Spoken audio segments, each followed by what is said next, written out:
The end of the year is a perfect time for all of us to reflect on the year, and for me, it's a double reflection because it is also my birthday. At the end of the year, I always think of life and all that boring stuff, but more importantly, I think of all the art that I created this year. And to be honest, I don't know if it's as much as normal, but I still think it's a lot. And not only did I focus on my art skills, I really also tried to advance my social media and YouTube skills, even though my engagement on Instagram and TikTok was down. It's been a tough year, so if you are watching this, if you've ever liked a video, if you ever commented, shared, anything, thank you. We got a lot of art to cover and I want to do it quick because I know all of our attention spans are really short. Let's dig into this art. I'm breaking this down into 5 subjects. First subject, didn't really know what to call it, so we're just going to call it random. Props to you if you know how to use a ceramic wheel because I started to learn and it is so hard. However, I did make some cool things. I made these little cowboy hats, this awesome lighthouse, and the temple from Midsummer. I also made these mugs. I like to build things with my hands, so for my friend's birthday, I made this robot from their favorite show, and I love how it came out. It was really tricky to find all these little pieces together, and I worked with air dry clay for the first time, so it was a fun little challenge, but I really like how it came out. Sticking with the cowboy theme, on April Fool's, I made my fake country album. The second category we're just going to call illustration. There's a lot of different mediums in there, so let's dig in. For the last 2 years, I've been casually working on this giant poster of all of these characters from movies, TV shows, games, comics, whatever. And I finally finished it this year. So after about, I think 188 characters, take a look at this.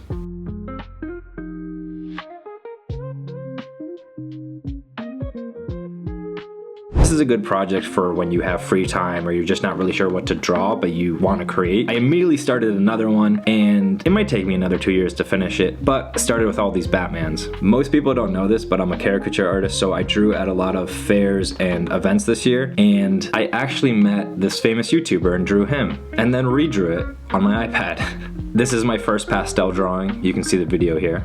I went to Scotland in the beginning of the year, and these are some sketches I did while just watching TV with my friend while I was there. This is just a mix of some commissions, digital drawings. They're just various projects. Some of them were for stickers or t-shirts or whatever, but a wide range of stuff right here. I'm seeing a trend that there's a lot of cowboy stuff this year. For the last few years, I've been doing a self-portrait to kind of just wrap up and reflect on that year and how I felt. This one is probably my favorite. It is an homage to an Edward Hopper painting called Soir Bleu? Soir Bleu? Soir Bleu? Pardon my French. Let me look it up. Soir Bleu. I think I messed it up still. But anyway, yeah, so I did it on my iPad and I did it in watercolors. Take a look. This leads us into my favorite medium, watercolor. A lot of these are commissions and gifts for people. Like, this is a picture from my Scotland trip that I mailed to my friend. All these animals are for people I know. This is my girlfriend's Christmas present. This is a landscape drawing that hurt my brain to do. This Twilight drawing is probably the best thing I've done all year. These sketchbook drawings are more reminiscent to my self-portrait style, where it's a little more cinematic and surreal, which I want to develop and push myself into that direction more. Keeping that watercolor train rolling, we have the plein air section. This is the section that I think is a little lighter compared to previous years. However, I think the quality is a lot better.